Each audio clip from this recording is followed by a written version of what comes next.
Eu vou falar sobre a minha análise histórica, que eu escolhi como tema a estrada de Tokaido, né, que interligava Kyoto com é, Kyoto com Edo, né, que atualmente hoje é a Tóquio, famosa Tóquio. E, e eu vim falar sobre a fonte histórica que eu escolhi, que é um jogo de RPG, um jogo de tabuleiro, chamado Tokaido Road, ou Road to Tokaido. Na verdade, o nome do jogo é só Tokaido, né? Mas as pessoas geralmente se referem a ele como Road to Tokaido ou Tokaido Road. E o jogo ele tem uma narrativa sobre a estrada de Tokaido, né? E as suas 53 estações. É, eu não sei direito se no jogo tem realmente as 53 ou eles colocaram apenas algumas. Mas a arte do jogo indica bastante elementos sobre a arte daquela época, né? Então, muitas gravuras são representadas durante o jogo, né? Então, o jogo é, você tem um tabuleiro e os pinos. Cada jogador tem o seu próprio pino e os pinos servem para marcar em que ponto da Tokaido você tá. E em cada ponto você vai acumulando pontos de experiência, que são os Experience Points, né? Que você adquire em cada cidade. Não, cidade não, em cada estação de Tokaido. Então, a cada estação de Tokaido, você pode ganhar pontos de experiência é, com ações, né? Por exemplo, se você ajudar um camponês ou um artesão ou ficar numa estalagem, você ganha pontos de experiência. É, as estalagens, né? Que, como eu disse, são fornecidas comidas e souvenirs, né? Então você sempre pode escolher entre comida e souvenir. O souvenir culturalmente, né, são representados objetos artísticos ou ferramentas daquela época.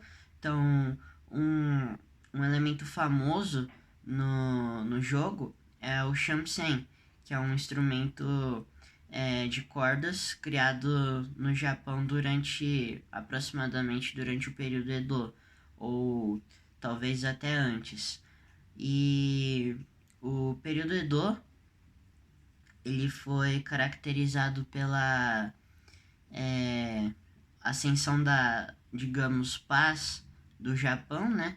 Foi quando os clãs estavam se estabilizando de uma forma é, alterando as formas de comércio, né? Então os senhores de terras pararam com as produções de arroz, né? Foram diminuindo, não pararam por completo, lógico, mas foram diminuindo as plantações de arroz. E as plantações de arroz, como que funcionavam? É, tinha um shogun, que era o líder principal de cada clã, né? Então cada clã tinha seu shogun ou imperador. E o shogun era quem ditava as regras e comandava os daimyos, que os daimyos eram quem comandavam os samurais. Então, se a gente for analisar a hierarquia do Japão no período Edo, a gente tinha os camponeses, os é, artesãos, né? Que durante aquela época os artesãos e comerciantes eram vistos como marginais, porque achavam que a única forma de trabalho e renda que você poderia conseguir seria a partir do trabalho no campo ou servindo o imperador como samurai ou guerreiro do exército. Então,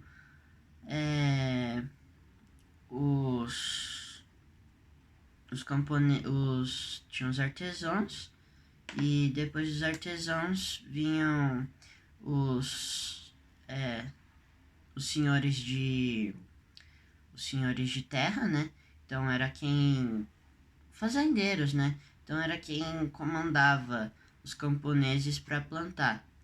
E quem comandava os senhores de terra, né? Quem administrava os senhores de terra eram os samurais, que se o senhor de terra não cumprisse o dever, né? Não cumprisse o que o daimyo, o que o imperador ou o shogun fala, as leis do shogun e do imperador, era executado. Então, por exemplo, durante o período Edo, principalmente no governo, no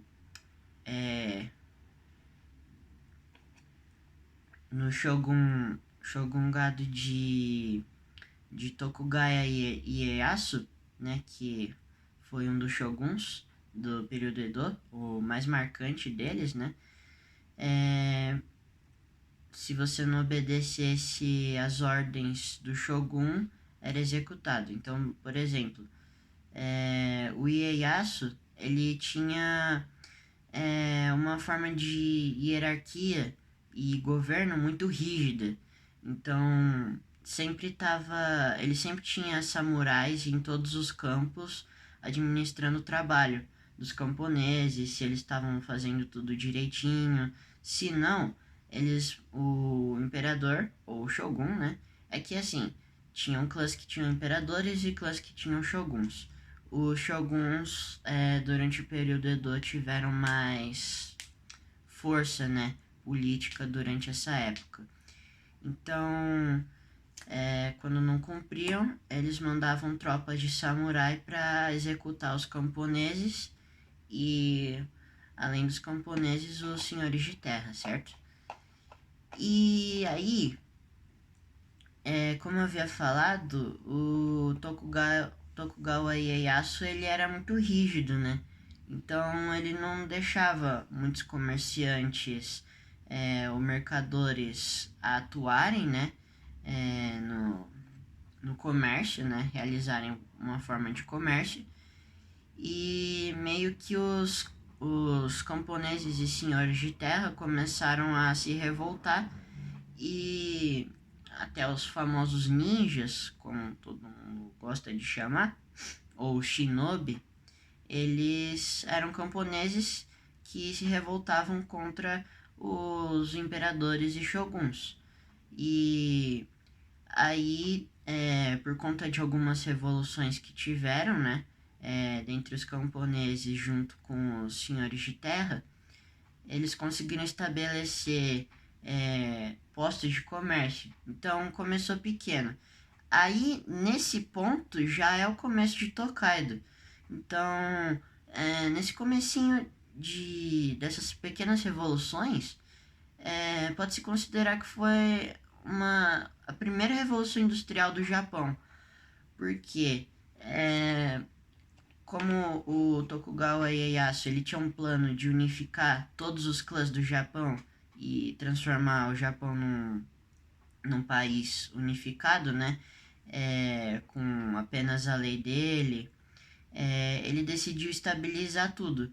Então, ele decidiu que seria melhor parar de fazer guerras com os outros clãs, né? Então, o anterior a ele, anterior ao Ieyasu Tokugawa, era o Oda Nobunaga. E o Oda Nobunaga, ele tinha uma forma de governo muito violenta. Ele era um daimyo, então ele tinha controle dos samurais, e ele acabou se ascendendo pro cargo de shogun. Quando ele ascendeu pro cargo de shogun, o clã dos Tokugawas, né, eles decidiram que seria melhor acabar com a tirania do Oda Nobunaga. E assim que eles acabaram com o Oda Nobunaga, a dinastia de Tokugawa começou a reinar como shogun. E nisso que o Ieyasu, né, que os anteriores ao Ieyasu, do mesmo clã, dos Tokugawas, eles também tinham essa política estilo Oda Nobunaga, que era enfrentar, fazer guerras, enquanto o Ieyasu Tokugawa queria estabilizar o comércio e queria é, organizar os impostos de uma maneira mais é, coerente e de certa forma justa. Então ele aceitou as propostas dos camponeses e dos senhores de terra de diminuir as plantações de arroz e começar a vender produtos como é, seda, metais raros vindos da China, né? Então era muito comum joias e, e seda, né? As joias e as sedas eram bem comuns entre os shoguns no Japão. Então o Ieyasu ele começou a pensar mais em ostentar as riquezas dele e as riquezas em geral do Império Tokugawa, né, da realeza, eu diria, equivalente a uma realeza, né, e então começaram a comercializar esses produtos, que seriam é, artigos de artesanato, gravuras e até mesmo, como eu havia falado, metais raros e a seda e que vinha da China. Inclusive, durante essa época, no início da Tokaido, né, quando estava começando, é, usavam moedas antigas, né, que acho que no Japão só começaram a produzir moedas com metais a partir do século 8, se eu não me engano, e só que eles pararam de produzir, então as moedas eram todas antigas. O que aconteceu foi que surgiu o ien nessa época, que era uma moeda chinesa. Então eram moedas chinesas que eles utilizavam em Tokaido por conta dos comerciantes chineses e coreanos que iam para o Japão para realizar trocas comerciais. E aí eles passaram a usar uma moeda chinesa que anos depois, né, tempos depois, foi introduzida e remoldada a forma do ien, que é a moeda oficial do Japão, acho que até os dias de hoje, se eu não me engano. E, e aí, esse foi o começo da Tokaido, né? Então, ela interligava Kyoto com Edo, que eu não me lembro se o... Acho que ele ficava... O Tokugawa, ele ficava em Edo. Ele ficava em Edo, na capital do Japão.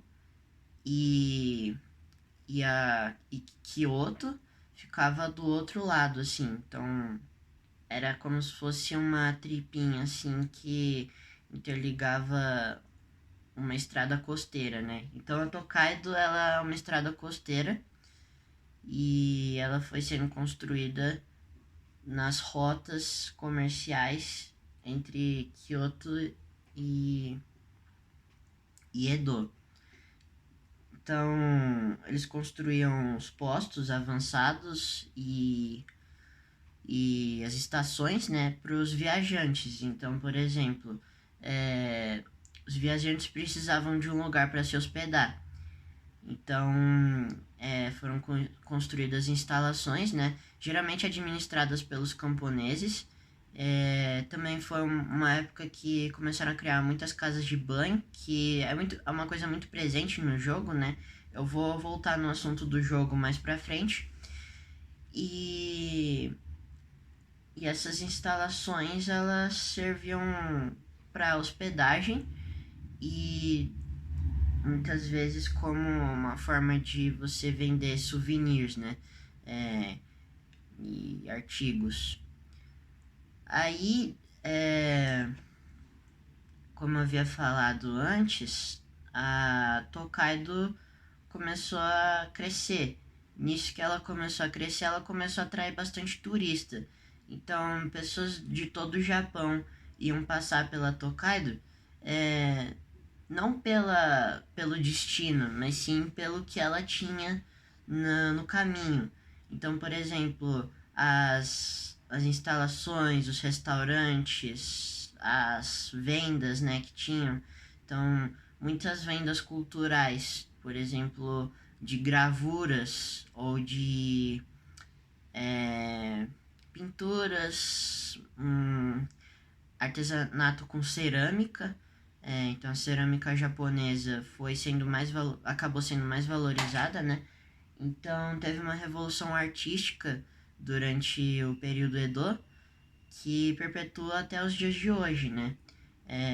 Então teve como se fosse eu diria que o Tokaido e o período Edo seria equivalente a uma renascença, porque começaram a valorizar mais a arte e as mercadorias confeccionadas de forma mais complexa. Então houve uma certa industrialização, tanto é que se não fosse pela Tokaido, o Japão não teria feito a industrialização, as revoluções industriais, porque interligava duas grandes cidades. E essas duas grandes cidades acabaram tendo um poder econômico muito forte e político também, né? E como a gente tem um poder político e econômico muito forte, acabou que elas foram as duas cidades que começaram a ter grandes avanços na industrialização. Como a gente pode ver hoje em dia, Tóquio é uma das cidades mais industrializadas do mundo, né?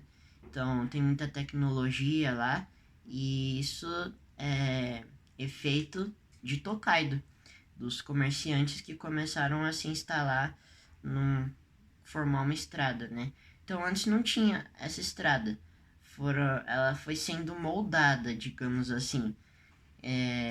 Era um caminho, tinha um caminho que faziam sempre, né? O Shogun, ele fazia caminhos entre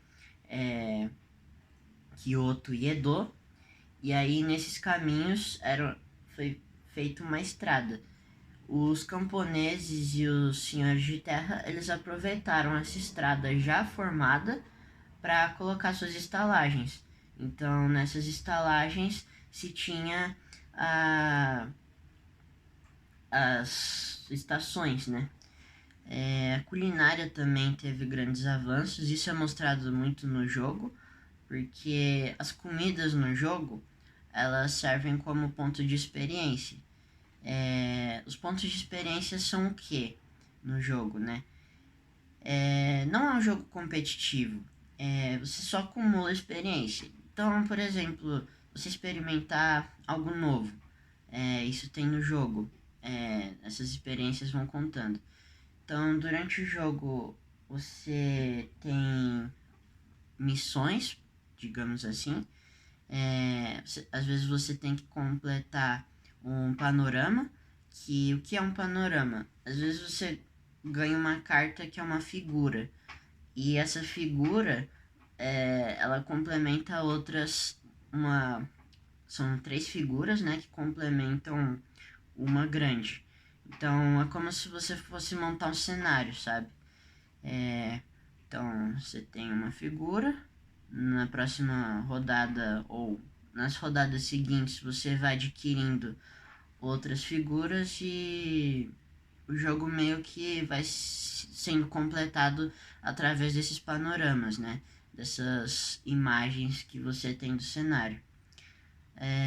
Como eu havia falado das casas de banho, né? São um elemento bastante presente no jogo, que como era uma estrada de viajantes e turistas, era preciso um lugar para eles tomarem banho, se alimentarem, se hospedarem. Então é evidente isso no jogo.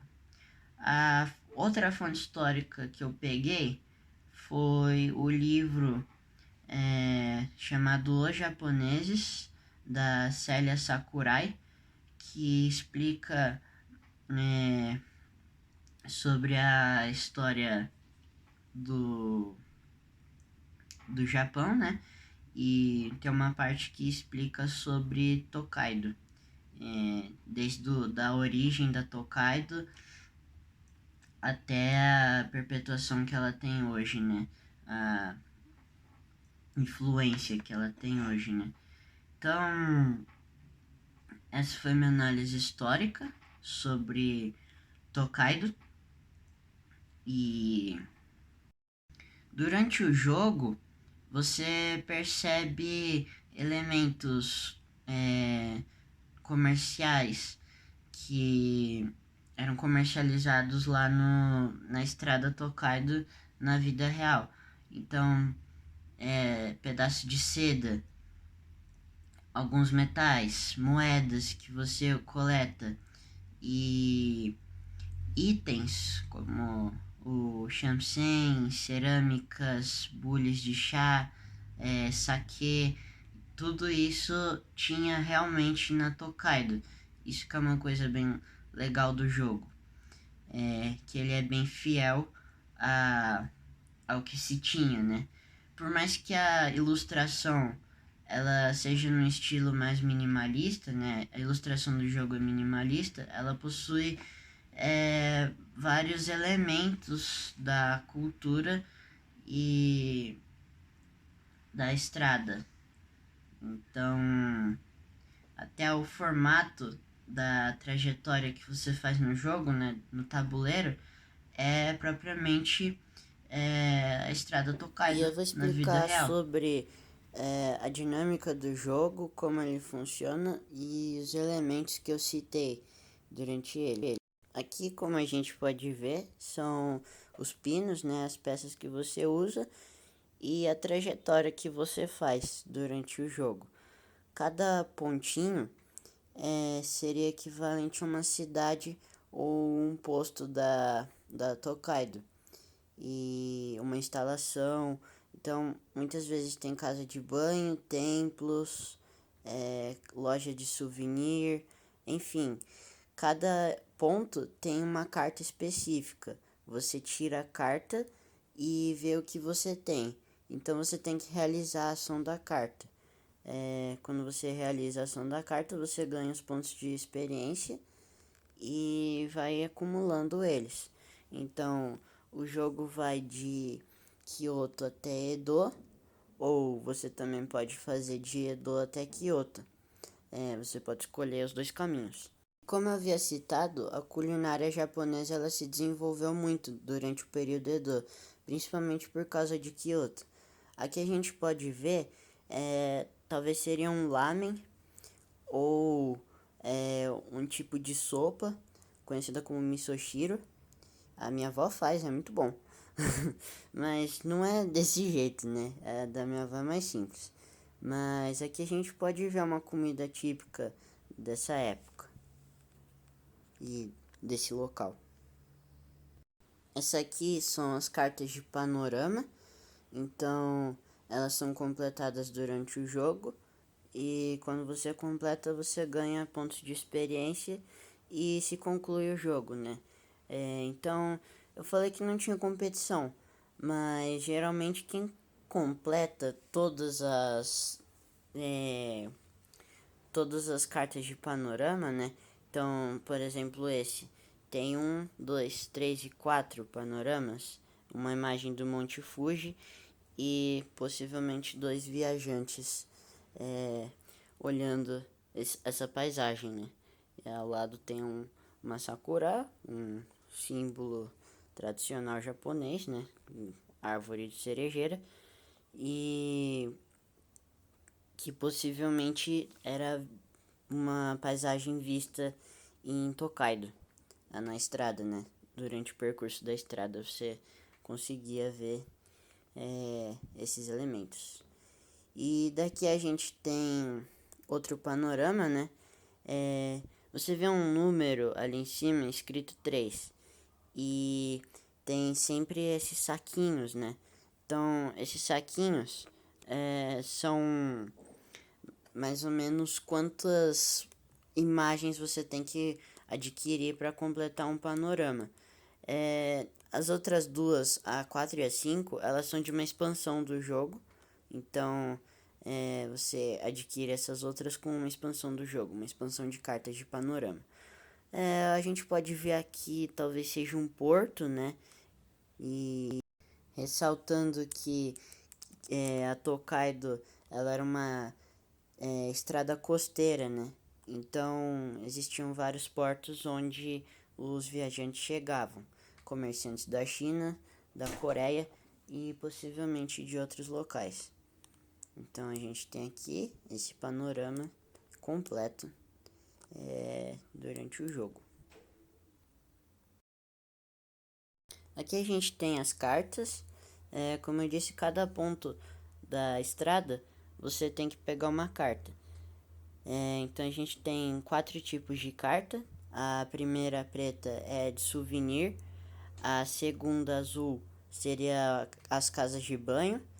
A rosa seria personagem, então são viajantes ou personagens que você encontra durante o caminho.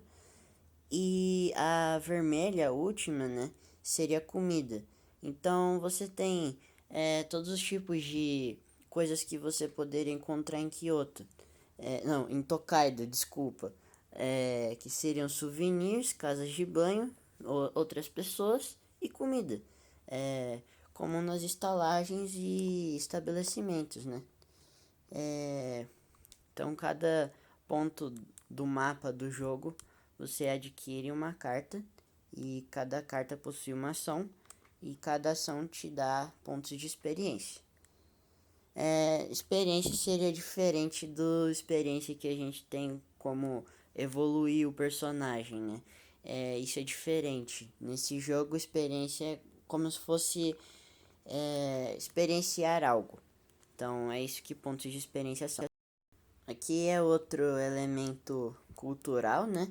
Que seriam os famosos gatinhos, que geralmente acredita-se que eles dão sorte e existe até uma cultura que fala que eles atraem dinheiro e boa sorte. Os viajantes e até mesmo os samurais, eles costumavam a querer esse tipo de souvenir para dar boa sorte durante a viagem, né? Então, esse gatinho traz prosperidade e é sorte. Aqui é um mapa da Tokaido, né? Ela até hoje é utilizada, ainda existem várias pessoas que costumam passar por ela, né? Sejam turistas para observar pontos históricos do Japão, né? E ela liga Kyoto até Tóquio hoje em dia. Antigamente era Kyoto até Edo. Aí Edo virou Tóquio. Né? O nome mudou e agora é Tóquio. E como eu havia dito, a Tokaido ela foi muito influente para a cultura e influenciando até mesmo nesse jogo, né? E tanto a própria cultura de gentileza, né, que as pessoas têm no Japão, né, principalmente com os turistas, vem de tradições diretas de Tokaido, porque você tinha hospedagem, né, então tinham visitantes e geralmente quem trabalhava nesses postos, né, nessas instalações, costumavam ser bem gentis com os viajantes, né, porque eles vinham de muito longe. Muitos viajantes eram mensageiros ou samurais que naquela época já não eram mais já não usavam mais armaduras e eram um cargo quase em extinção, né? e também muitos turistas de outros países chegavam até Tokaido para visitar. E isso a Célia Sakurai ela fala no texto dela, no livro dela, ela fala sobre que o comportamento tradicional japonês que é perpetuado até os dias de hoje teve origens em Tokaido, visto que antes tinha uma postura, a cultura tinha uma postura bem rígida e severa, né, em relação aos outros, principalmente a estrangeiros. Com a Tokaido, o Japão foi se tornando um lugar mais pacífico, né, porque o Tokugawa Ieyasu tinha o plano de unificar o país para não ter mais guerras, né, e o período Edo foi conhecido como um grande período de paz entre as cidades, os clãs japoneses, né? E essa foi a minha análise histórica.